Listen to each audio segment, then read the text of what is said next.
اب یہ روانہ ہو چکے تھے تو راستے میں یہ تھے، تو عبداللہ بن جعفر رضی اللہ تعالیٰ عنہ، ان کو جب پتہ چلا کہ یہ مکہ سے روانہ ہو چکے ہیں تو فوری طور پر اپنے 2 بیٹوں کو بھیجا کہ جاؤ راستے میں ان کو روکو کہ آگے مت بڑھے، کوفہ مت جائے، اور ان کو بتاؤ کہ میں آ رہا ہوں۔ اپنے بیٹوں کو بھیج کے یہ مکہ مکرمہ کے گورنر کے پاس گئے، کہا دیکھو حضرت حسین کے لیے امن کا مجھے پروانہ لکھ کے دو، میں ابھی جا رہا ہوں ان کو واپس لانے کی کوشش کرتا ہوں۔ گورنر مکہ نے پروانہ لکھ دیا کہ ٹھیک ہے وہ آئیں، کوئی مسئلہ نہیں، امن کے ساتھ واپس آ جائیں۔ عبداللہ بن جعفر کے دونوں بیٹے حضرت حسین کو راستے میں ملے، کہا کہ والد صاحب نے پیغام بھیجا ہے، بالکل آگے مت بڑھیں، ایسا کوئی نہ کام کیجیے، اور وہ بھی آ رہے ہیں۔ پیچھے سے وہ بھی آ گئے تھوڑی دیر میں، کہا جی یہ میں والی مکہ کی طرف سے، گورنر مکہ کی طرف سے آپ کے لیے لیٹر لے کر آیا ہوں امن کا، آپ واپس چلیں۔ انہوں نے کہا نہیں میں نے تو جانا ہے، انہوں نے بہت ضد کی آپ واپس آ جائیں۔ تو ان کو ایک عجیب بات بتائی حضرت حسین رضی اللہ تعالیٰ عنہ، انہوں نے کہا، حضرت حسین رضی اللہ عنہ نے فرمایا کہ میں نے جناب رسول اللہ صلی اللہ علیہ وسلم کو اپنے نانا کو خواب میں دیکھا ہے، مجھے آپ صلی اللہ علیہ وسلم کی طرف سے حکم دیا ہے، میں اس حکم کو پورا کرنے جا رہا ہوں چاہے کچھ بھی گزر جائے۔ اب انہوں نے پوچھا عبداللہ بن جعفر نے کہ بھئی وہ کون سا خواب ہے، کیا اس کی تفصیل ہے، وہ تو بتائے۔ انہوں نے کہا اللہ کی قسم وہ نہ کبھی بتایا ہے کسی کو، نہ میں بتاؤں گا، ہاں میں جا رہا ہوں۔ اب یہ چلتے چلے جا رہے ہیں، ہر آدمی ان کو مشورہ دے رہا ہے کہ آپ نہ جائیں، لیکن یہ آگے بڑھتے چلے گئے۔ ادھر ابن زیاد کو پتہ لگا وہ آ رہے ہیں، تو انہوں نے 1000 لوگوں کا لشکر بھیجا آپ کو روکنے کے لیے ابن نمیر کی قیادت کے اندر۔ راستے میں عبداللہ بن مطیع بھی ملے، انہوں نے بھی کہا کہ آپ آگے نہ بڑھیں، واپس چلے جائیں۔ اور آگے جا کے ان کو ایک جگہ جب یہ پہنچے تھے مقام زیالہ، وہاں پر پتہ لگا کہ مسلم بن عقیل بھی شہید کر دیے گئے ہیں۔ اب یہاں پر کئی مشورے ہوئے، بار بار مشورے آ رہے آگے نہ بڑھیں۔ جب ان کو فائنلی مسلم بن عقیل کی شہادت کی خبر بھی مل گئی تو اب حضرت حسین رضی اللہ تعالیٰ عنہ نے سوچا اور ان کے ساتھیوں نے سوچا کہ ہاں واپسی کے بارے میں مشورہ کرنا چاہیے۔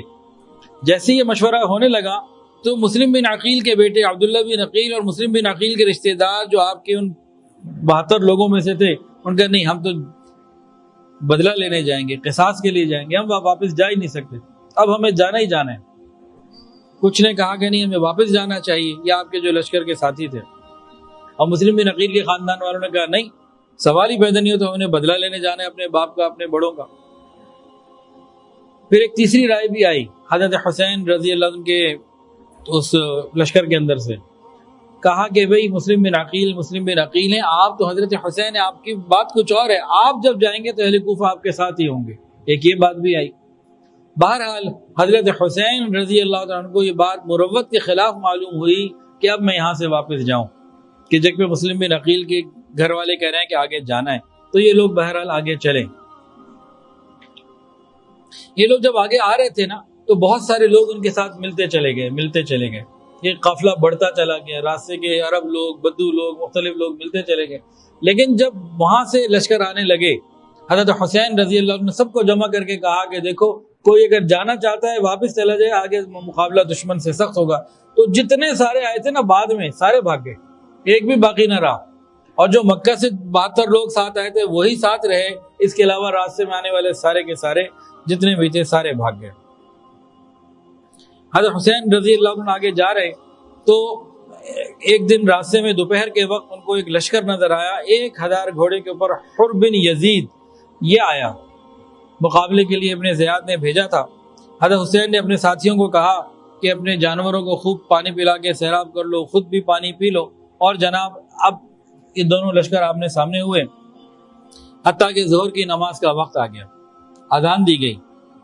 حضرت حسین رضی اللہ تعالیٰ عنہ نے دشمن فوج کو خطبہ سنانے کی بات بتانے کے لیے خطبہ دیا، فرمایا اے لوگو، میں اللہ تعالیٰ کے سامنے اور تمہارے سامنے اپنا عذر رکھتا ہوں کہ میں نے اس وقت تک یہاں آنے کا ارادہ نہیں کیا تھا جب تک تمہارے بے شمار خطوط اور بہت سے وفود میرے پاس نہیں پہنچے، جن میں کہا گیا تھا کہ آپ ہی ہمارے امیر ہیں، آپ آئیں، اللہ آپ کو ہمارے لیے ہدایت کا ذریعہ بنائے۔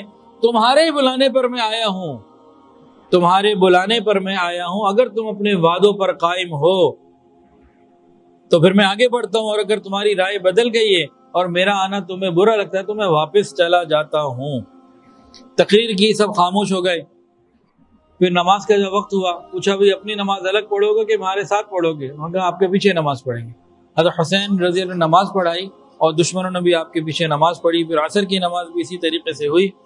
اور اس وقت حر بن یزید نے کہا آپ کن خطوط کی بات کر رہے ہیں، کون سے وفد آپ کے پاس آئے تھے؟ تو انہوں نے کہا کہ 2 تھیلے میرے پاس بھرے ہوئے ہیں تمہیں لوگوں کے خطوط ہیں، کوفہ والوں کے. انہوں نے کہا بھائی وہ میں نے نہیں بھیجے، مجھے اس کی کوئی خبر نہیں ہے کہ آپ کو کس نے خط بھیجے کس نے نہیں بھیجے، مجھے تو حکم ہے میں آپ کو رکنے دوں، میں آپ کو روکوں.